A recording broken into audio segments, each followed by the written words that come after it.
Seorang anak telah lahir untuk kita, seorang putera diberikan,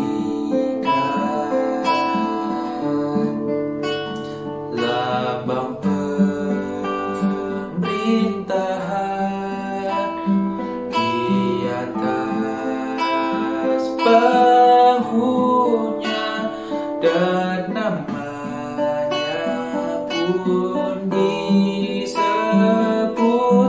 orang penasehat ajaib, Allah yang perkasa, Bapa yang kekal, Raja damai. Sambutlah Dia, Yesus Tuhan, Juru Selamat dunia.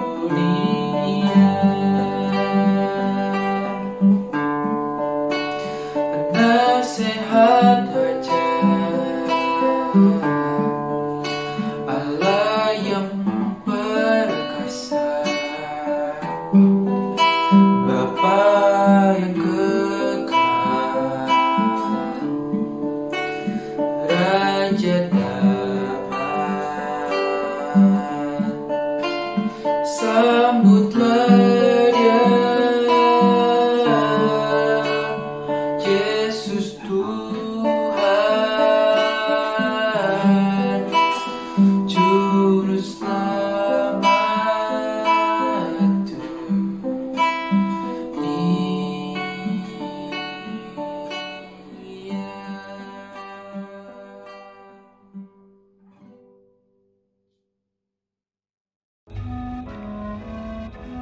Mazmur 41 ayat 1-13. Doa minta penyembuhan untuk pemimpin biduan Mazmur Daud. Berbahagialah orang yang memperhatikan orang lemah. Tuhan akan meluputkan dia pada waktu celaka. Tuhan akan melindungi dia dan memelihara nyawanya, sehingga ia disebut berbahagia di bumi. Engkau takkan membiarkan dia dipermainkan musuhnya. Tuhan membantu dia di ranjangnya waktu sakit. Di tempat tidurnya kau pulihkannya sama sekali dari sakitnya. Kalau aku, kataku, Tuhan kasihanilah aku. Sembuhkanlah aku, sebab terhadap Engkaulah aku berdosa. Musuhku mengatakan yang jahat tentang aku. Bilakah ia mati dan namanya hilang lenyap? Orang yang datang menjenguk berkata dusta, hatinya penuh kejahatan. Lalu ia keluar menceritakannya di jalan. Semua orang yang benci kepadaku berbisik-bisik bersama-sama tentang aku. Mereka merancangkan yang jahat terhadap aku. Penyakit jahanam telah menimpa dia. Sekali ia berbaring takkan bangun-bangun lagi. Bahkan sahabat karibku yang kupercayai, yang makan rotiku, telah mengangkat tumitnya terhadap aku. Tetapi Engkau ya Tuhan, kasihanilah aku dan tegakkanlah aku. Maka aku hendak mengadakan pembalasan terhadap mereka. Dengan demikian aku tahu bahwa Engkau berkenan kepada aku, apabila musuhku tidak bersorak-sorai karena aku. Tetapi Engkau menopang aku karena ketulusanku. Engkau membuatku tegak di hadapan-Mu untuk selama-lamanya.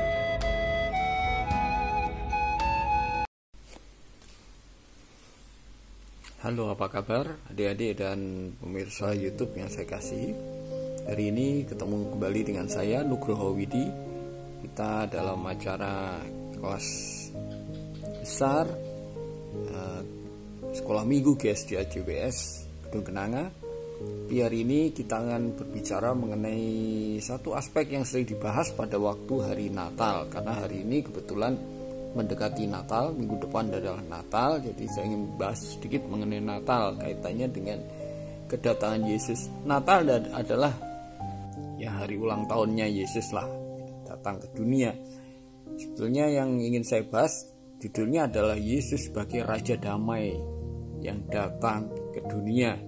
Pertama, kita perlu ingat kata-katanya Yesus sendiri, yaitu bilang seperti ini, kamu berasal dari bawah, aku dari atas, kamu dari dunia, aku bukan dari dunia ini.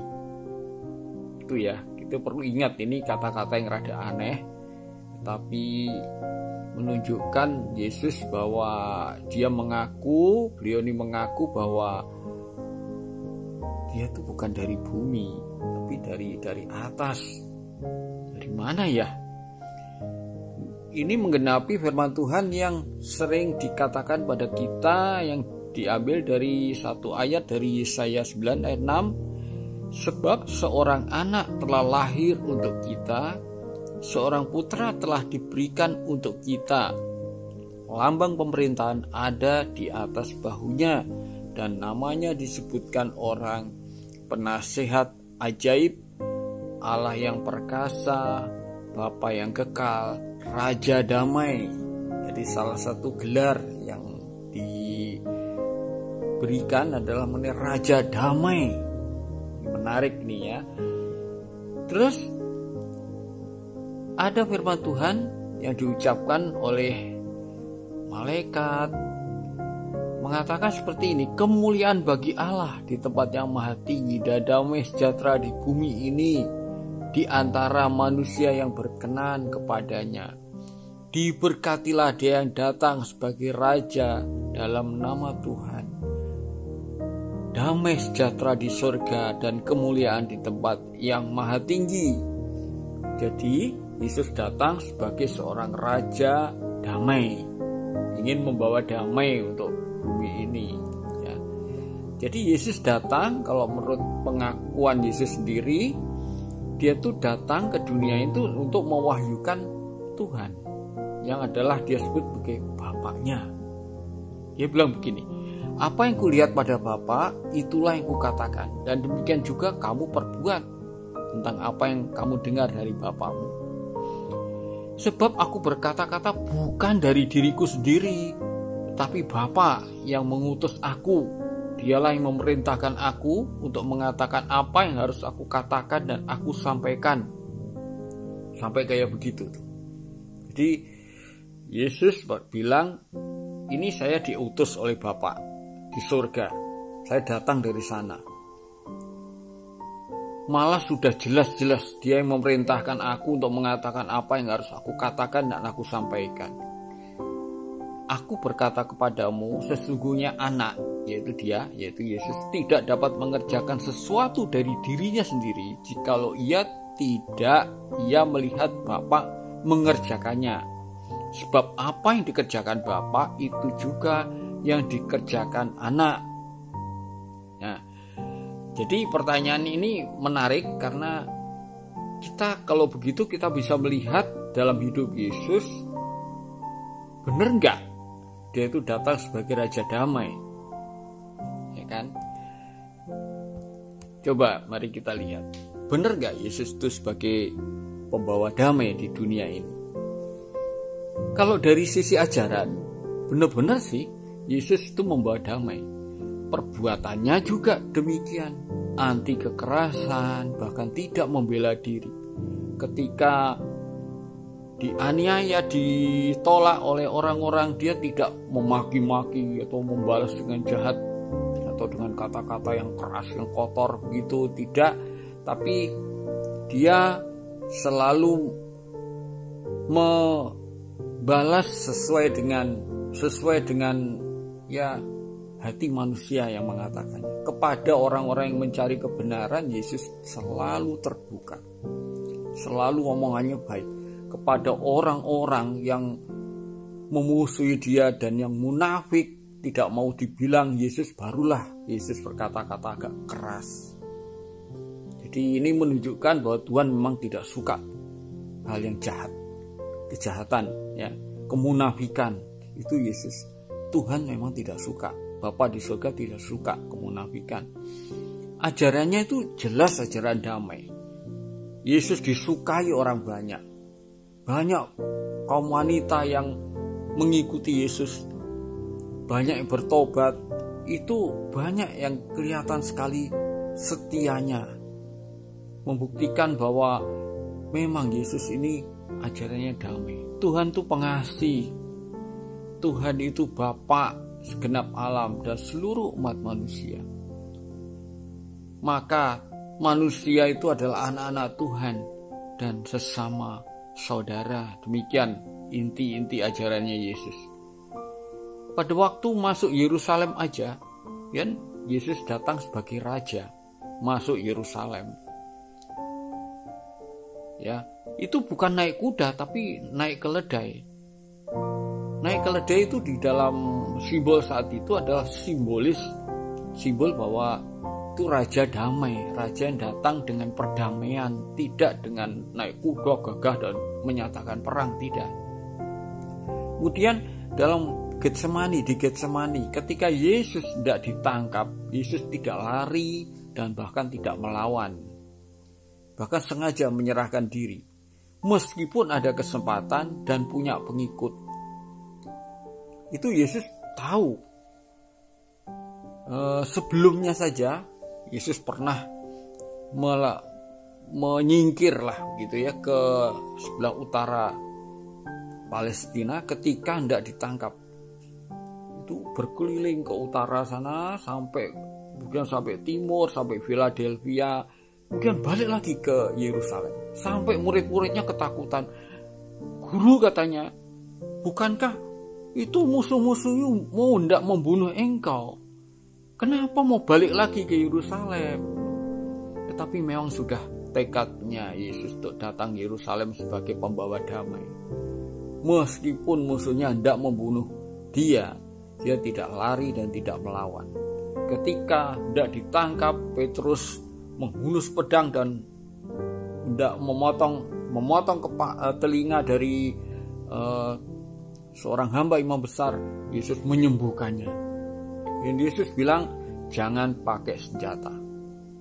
Perjuangan kita tidak pakai senjata, dan siapa yang menggunakan pedang akan binasa oleh pedang, katanya.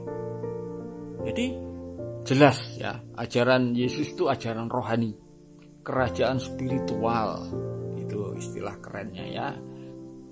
Kerajaan spiritual Tuhan atas semua manusia, bukan kerajaan ajaran atau kerajaan politik dunia.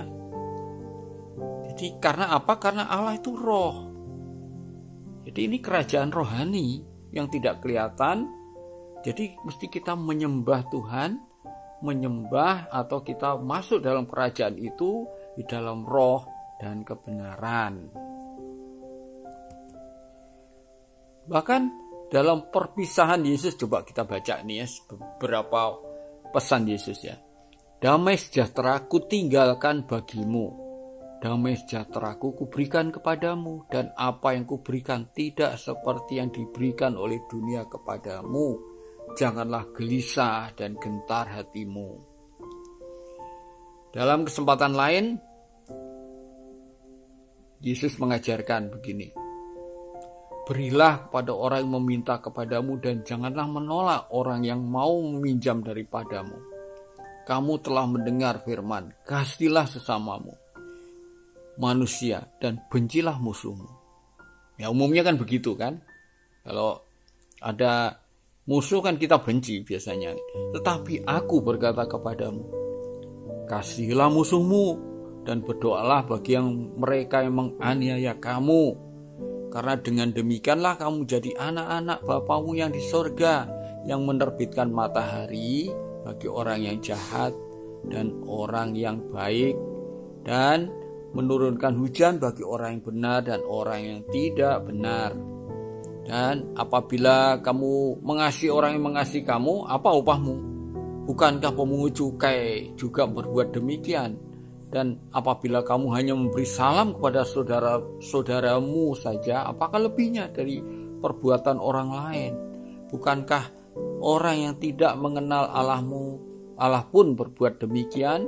Karena itu haruslah kamu sempurna, sama seperti Bapamu di surga adalah sempurna. Jadi patokannya adalah Bapa di surga. Bapa di surga itu Tuhan yang baik, memberikan matahari kesempatan hidup, matahari yang sama kepada orang jahat, orang baik, semua dikasih, tidak pandang bulu. Tuhan itu memberi dengan limpah berkat-berkatnya pada umat manusia. Jadi kita juga mesti bersikap seperti itu juga kepada semua orang. Jangan pada orang yang baik saja kita berbuat baik, tapi bahkan pada orang yang memusuhi kita juga jangan balas memusuhi dia. Tapi Yesus mengajarkan untuk membalas kejahatan dengan kebaikan.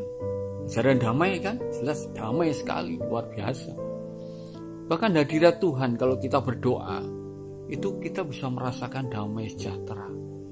Dikatakan damai sejahtera Allah yang melampaui segala akal akan memelihara hati dan pikiranmu dalam Kristus Yesus. Ini pengalaman-pengalaman rohani kita waktu kita berdoa, kita menghadap hadirat-Nya, kita merasakan ketenangan hadirat Tuhan. Demikian juga buah roh. Buah roh itu salah satunya adalah damai sejahtera, itu di urutan nomor 3. Kasih, sukacita, damai sejahtera, kesabaran, kemurahan, kebaikan, kesetiaan, dan seterusnya.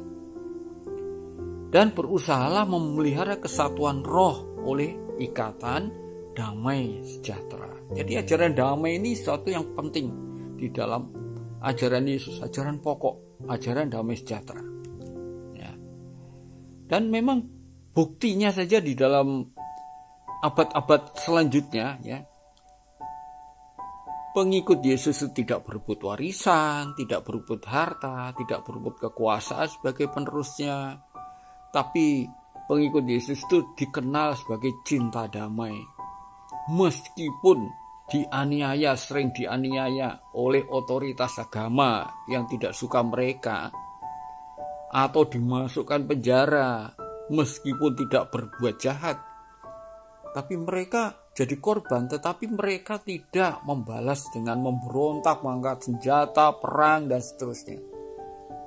Jadi melihat perkataan dan perbuatan dan ajaran serta perbuatan Yesus serta pengikutnya, ternyata bahwa Tuhan Bapa di surga yang mengutus Yesus itu sifatnya cinta damai, anti kekerasan, suka kalau anak-anaknya rukun di dunia, tidak saling menuduh, saling membenci, apalagi saling berperang.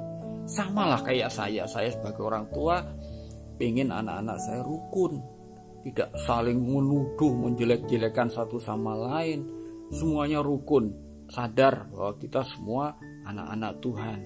Jadi dengan ajaran semacam itu, kira-kira beberapa abad kemudian ini seluruh dunia Romawi yang kita lihat saat ini di peta ini ditaklukkan, tidak menggunakan senjata.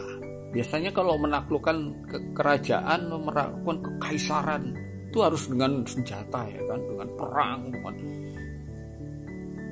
senjata, dengan militer. Tapi tidak, hanya dengan ajaran semacam ini dunia barat ditaklukkan. Karena kerajaan surga itu adalah kerajaan rohani. Jadi kerajaan Allah itu bukan soal makanan dan minuman, tapi soal kebenaran, damai, sejahtera, dan sukacita oleh Roh Kudus. Jadi bayangkan kalau Tuhan sebagai Bapa di surga memerintah seluruh alam semesta ini di dalam hati semua makhluk ciptaan. Tuhan memerintah di dalam hati mereka. Tidak kelihatan mata, tetapi orang-orang manusia semuanya takluk, semuanya mengakui Tuhan, semuanya setia kepada Tuhan, mengasihi Tuhan sebagai Bapaknya. Itu adalah luar biasa. Itu kerajaan rohani itu seperti itu. Tidak kelihatan oleh mata. Kalau di dunia kelihatan, ya kan? Kerajaan punya wilayah, ya kan? Di mana-mana kerajaan punya wilayah, punya rakyat, punya tentara. Tapi ini tentara, rakyat itu tidak kelihatan, semua itu dalam alam roh. Tetapi buktinya ada di dalam kehidupan manusia yang percaya kepada Tuhan. Mereka menghasilkan buah-buah kebaikan di dalam kehidupan mereka. Dan ternyata dunia ini memang dunia yang gelap, didatangi oleh Raja Damai yang membawa terang, yang memberikan pencerahan dan pewahyuan tentang Bapa di surga. Yesus mengatakan, akulah terang hidup, terang yang menerangi isi dunia yang gelap ini. Jadi yang terjadi adalah pertentangan dari dunia yang gelap ini. Orang yang mengabarkan damai sering dianiaya. Ini benar kata Yesus, kamu menyangka bahwa aku datang membawa damai di atas bumi. Bukan. Kataku kepadamu bukan damai, melainkan pertentangan. Bukan Yesus mengajarin pertentangan, tetapi karena dunia melawan. Yang gelap ini melawan. Sampai hari ini ada banyak kisah orang yang percaya Tuhan mengajarin damai, malah dianiaya, rumahnya dibakar, dibunuh. Banyak itu di negara-negara yang banyak tidak percaya pada Yesus. Sampai hari ini di Indonesia juga banyak. Tetapi ini nasihat Yesus kepada kamu. Kalau kamu mengabarkan kebenaran, mengabarkan damai, tetapi kamu dianiaya, kamu dimusuhi di dalam keluargamu, di dalam sekolahmu, bahkan di dalam lingkunganmu. Inilah kata-kata Yesus, berbahagialah orang yang membawa damai, karena mereka akan disebut anak-anak Allah. Berbahagialah orang yang dianiaya oleh sebab kebenaran, karena merekalah yang mempunyai kerajaan surga. Berbahagialah kamu jika karena aku kamu dicela dan dianiaya dan kepadamu difitnahkan segala yang jahat. Bersukacitalah dan bergembiralah karena upahmu besar di surga. Sebab demikian juga telah dianiaya nabi-nabi yang sebelum kamu.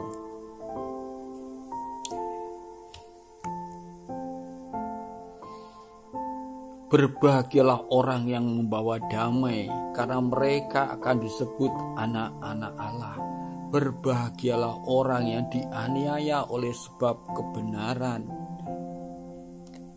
karena merekalah yang mempunyai kerajaan surga. Berbahagialah kamu jika karena aku kamu dicela dan dianiaya dan kepadamu difitnahkan segala yang jahat.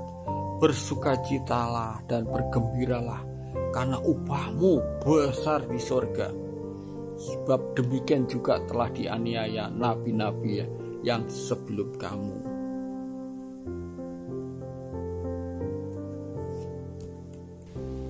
Jadi damai itu dikatakan firman Tuhan pada akhirnya akan menguasai dunia ini. Nubuat bahwa ajaran-ajaran damai akan dipelajari dan diikuti semua bangsa. Dan Yesus Kristus, Sang Isa Al-Masih, Sang Raja Damai itu akan datang kembali di bumi kita sesuai janjinya sebagai Raja Damai. Walaupun dunia masih banyak pertentangan dan permusuhan, tetapi pada akhirnya firman Tuhan ini akan terjadi. Ia akan menjadi hakim antara bangsa-bangsa dan akan menjadi wasit bagi banyak suku bangsa. Maka mereka akan menempa pedang-pedangnya menjadi mata bajak dan tombak-tombaknya menjadi pisau pemangkas. Bangsa tidak akan lagi mengangkat pedang terhadap bangsa, dan mereka tidak akan lagi belajar perang.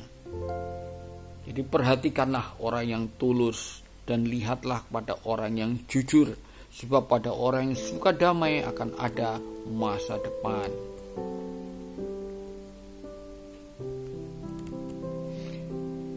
Jadi sebagai kesimpulan, pada masa raya Natal ini Yesus sudah datang sebagai Raja Damai. Yesus sudah menunjukkan siapa itu Allah, Tuhan yang sesungguhnya adalah Tuhan yang suka damai, suka dan cinta damai. Kerajaan Allah itu adalah pemerintahan Bapa segenap alam. Itu adalah pemerintahan damai sejahtera. Kerajaan surga itu pemerintahan rohani, bukan pemerintahan wilayah duniawi yang kelihatan. Allah itu bertahta sebagai raja dalam diri setiap manusia.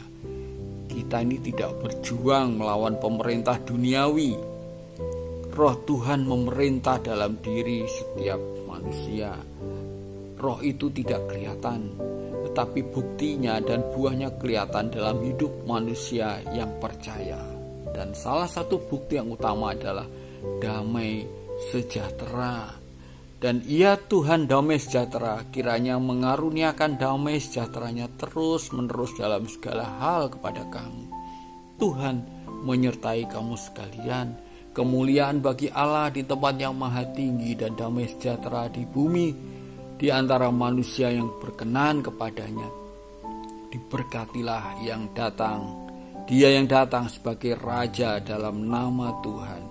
Damai sejahtera di surga dan kemuliaan di tempat yang maha tinggi. Allah sumber damai sejahtera menyertai kamu sekalian.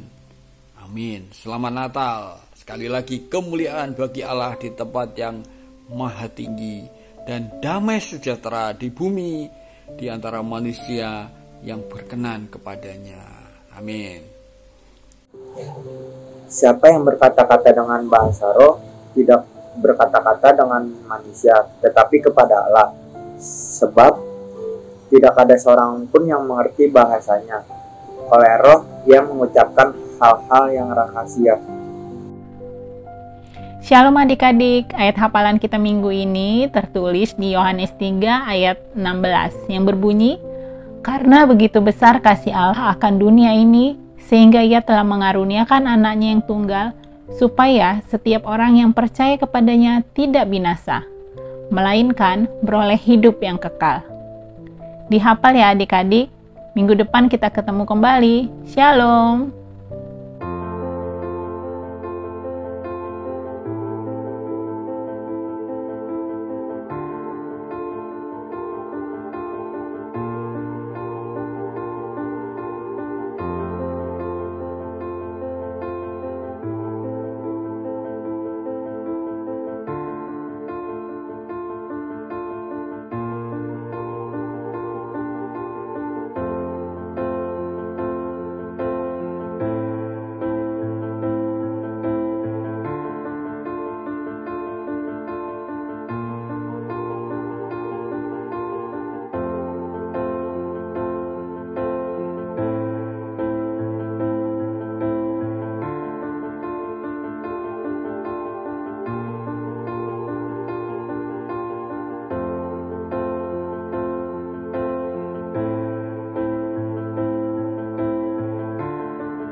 Mari adik-adik, sekarang kita akan menaikkan doa Bapa kami. Bapa kami yang di surga, dikuduskanlah namamu. Datanglah kerajaanmu, jadilah kehendak-Mu di bumi seperti di surga. Berikanlah kami pada hari ini makanan kami yang secukupnya. Dan ampunilah kami akan kesalahan kami, seperti kami juga mengampuni orang yang bersalah kepada kami. Dan janganlah membawa kami ke dalam pencobaan, tetapi lepaskanlah kami daripada yang jahat. Karena Engkaulah yang mempunyai kerajaan dan kuasa dan kemuliaan sampai selama-lamanya. Amin. Selamat hari Minggu adik-adik, Tuhan Yesus memberkati. Nasihat wajah Allah yang perkasa, Bapa